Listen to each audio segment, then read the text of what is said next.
Hi everybody, well the Rust console beta for PlayStation and Xbox has finished and we've had a update blog from the devs about what to expect when the game releases next week. So what I thought I'd do in this video is read through this blog and kind of have a little bit of a discussion about it, and it'll give us an idea of what to expect, what's going to be in Rust, especially compared with the PC version of Rust, which, if you know a little bit of the history about, has been out an awful long time, since about 2013, but has really accelerated over the last couple of the years with putting in things like vehicles, the subway system, and lots of goodies, which unfortunately we're not going to be getting them all straight away in the console edition of Rust. But anyway, let's read on at this post by Pedro Silva.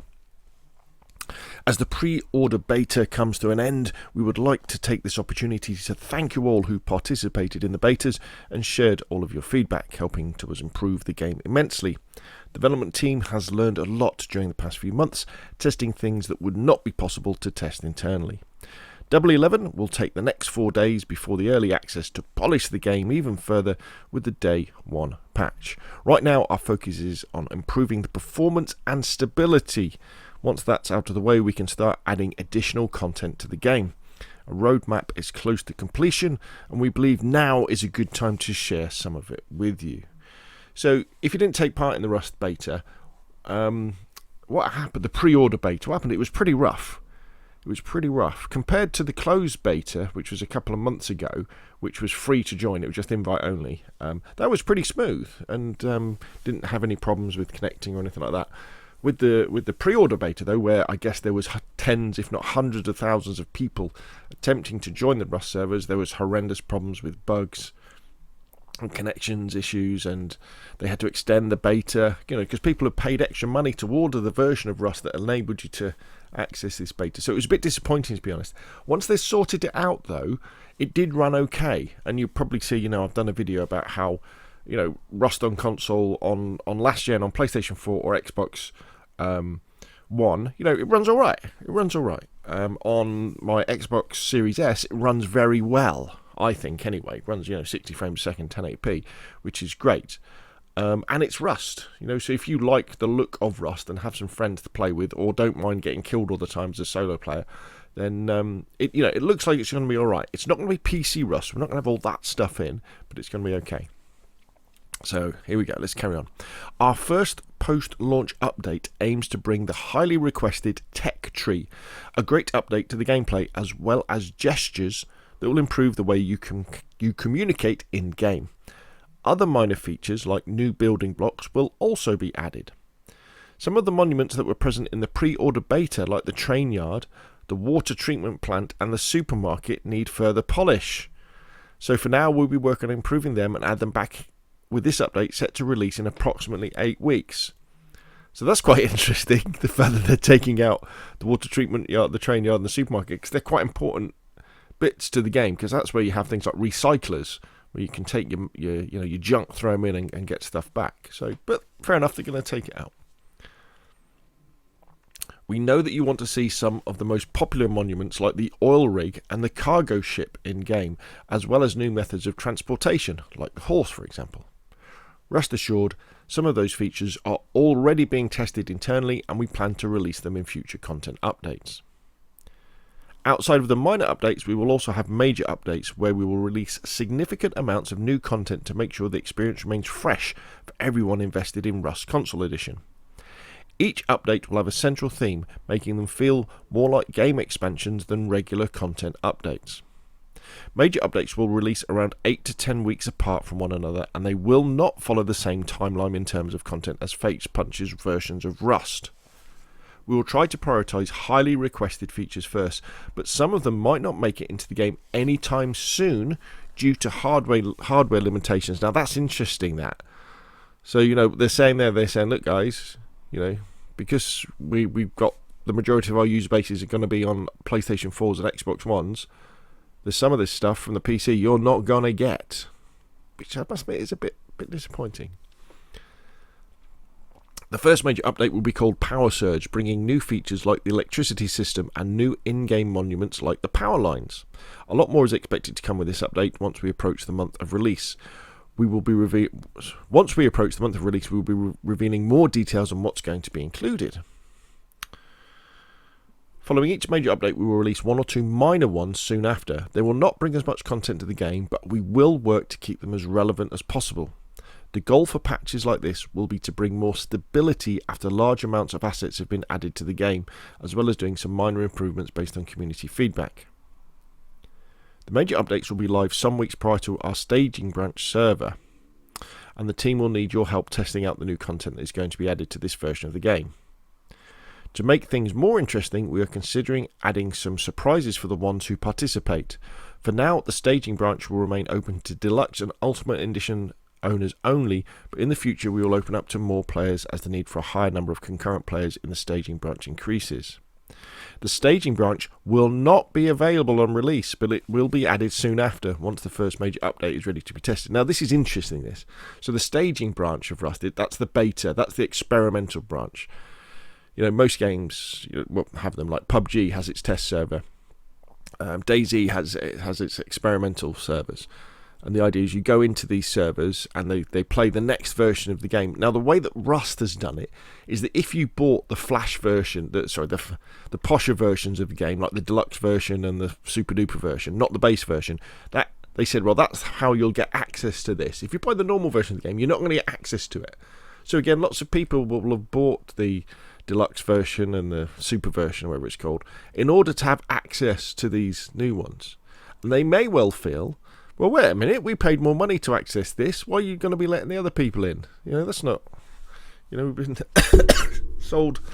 missold a little bit there. Interesting.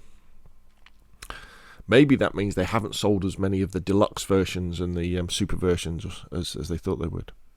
Also, we expanded the number of skins you get for participating in the beta.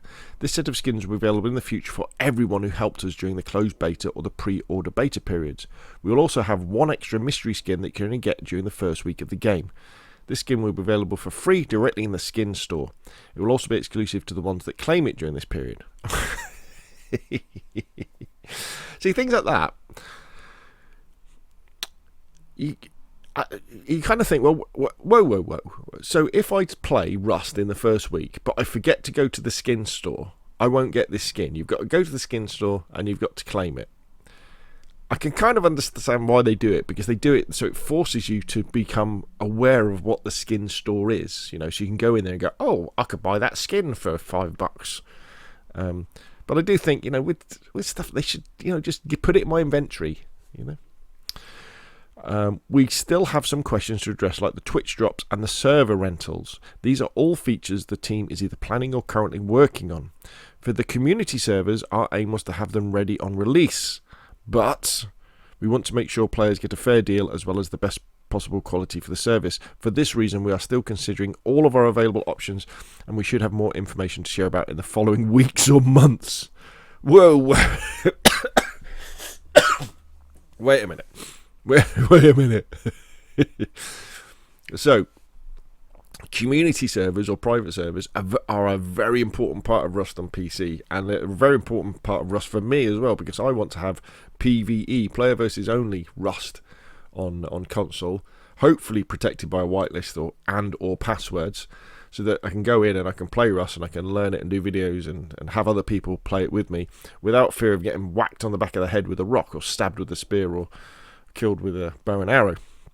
So what they're saying now is like, okay, so we put this, they're going to be available. Actually, you might not be getting them for the following weeks or months. That's sort of that kind of. There's a few warning signs going off here about how Rust is going to be on release. The feature set we're going to have.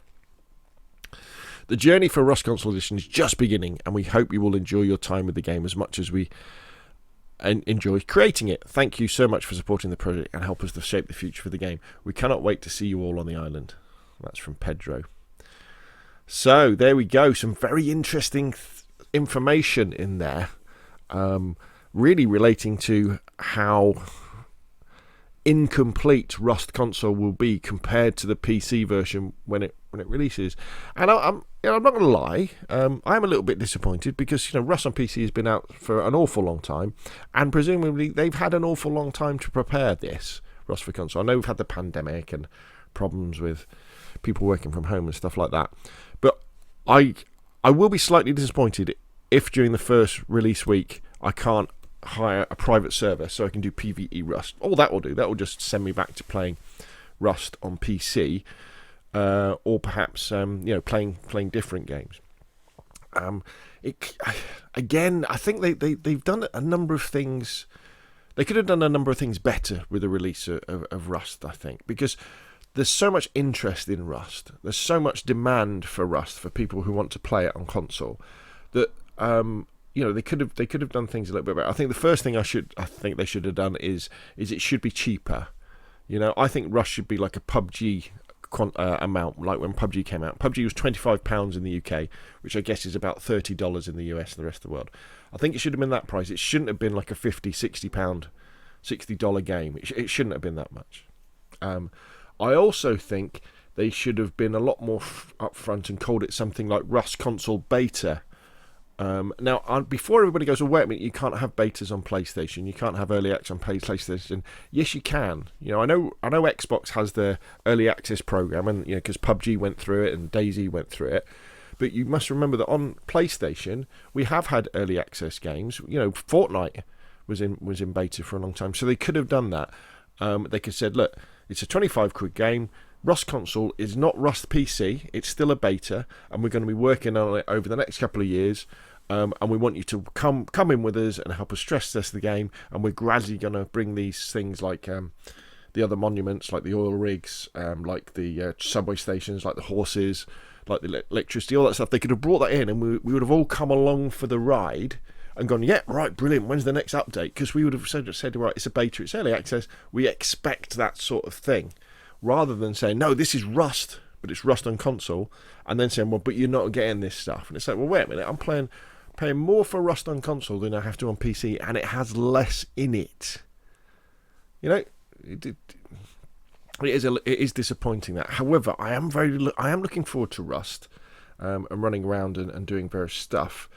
But probably I won't be playing it as much as I would as if we had private servers where I could do my PvE stuff. But there we go. I'll put a link to this blog post in the description below the video so you can have a read yourself. All very exciting though. Rust is coming out in a few days. I think it's 4 days, isn't it, if you've bought the super duper version again where you get early access. And then we'll see what improvements really are in the game, because I think what you have to remember as well is the beta version of Rust we were playing on, that build will not be the same build as the one that's coming out. They would have been working on that during the beta. Anyway, that's enough from me. If you've enjoyed the video, hit like. If you want to see more of the same, press subscribe. And I will, of course, see you again soon.